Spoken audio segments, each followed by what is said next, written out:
Masarap ba? Oo naman. Sarap. Paborito ko kasi yung isaw eh. Oo. Sarsi, may ano ka? Ha? Sa bibig may ano? Ha? Para naman ako mangga. Ano ko ba naman? Ako na. Ay, meron pa konti. Ay, meron. Thank you. Kain pa. Ay, alam mo, Jong, meron sana akong sasabihin sa'yo, pero promise mo muna, hindi ka magagalit. Bakit naman ako magagalit? Eh, kasi sana huwag magbago pagtingin mo sa akin pag sinabi ko na sa'yo itong sikreto ko, ha? Ha? Kasi, alam mo, pinapaalam ko lang to sa mga taong malapit na malapit sa akin. Kasi, alam mo, meron kasi akong pumpkin. Pumpkin? Oo. Yung kalabasa? Corny mo, ha? Hindi naman ganun pumpkin, eh. Ano ba? Yung pumpkin, yung pamangkin. Ah, pamangkin. Oo, tao. Pamangkin. Pamangkin. Oo, pero alam mo, ang trato ko sa kanya parang tunay ko na siyang anak. Talaga? Oo. Gusto ko sana siyang pakilala sa'yo. Eh, may iba dyan. Akala mo kung sino na sinasabi na gusto ko talaga maging kaibigan, pero hindi ka naman pinaninindigan, di ba? Pero hindi gaya mo, kung ano yung gusto mong sabihin, nasasabi mo, di ba? Wala kang pretensions, lahat ng gusto mong iparamdam, pinaparamdam mo. Para ka talaga isang tunay na kaibigan. Ha? Ha? Kaya nga feeling ko, kahit na ngayon pala tayo nagkakilala, feeling ko matagal na kitang kilala eh. Oo.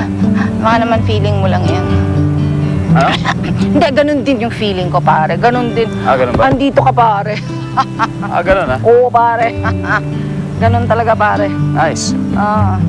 Kaya, pag may kailangan ka sa akin, kasi ako, feeling ko talaga pwede kita mapagkatiwalaan eh. Ikaw ba? Oo naman. Oo. Mapagkakatiwala mo ako, pare. Katiwalaan ka, di ba? Oo, pare, parts. Di ba? Oo.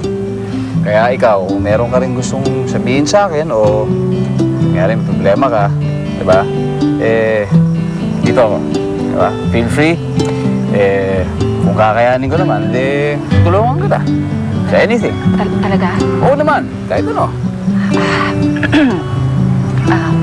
Alam mo, Kenneth, meron sana akong matagal nang gustong sabihin sa'yo eh.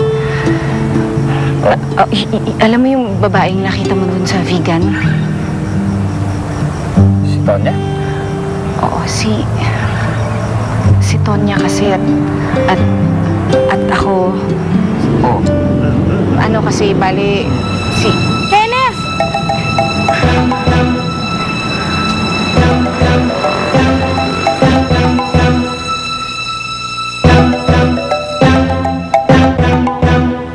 Kuya, alam mo, hindi talaga ako titigil hanggat hindi ko nakukuha si Kenneth, di ba?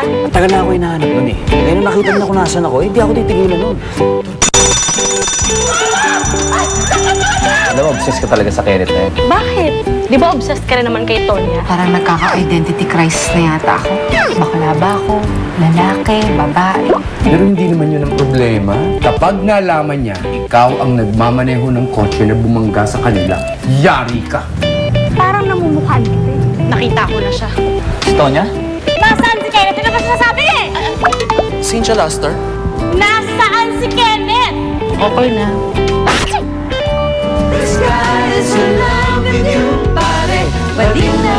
Ang nakaraan sa The Baker Case.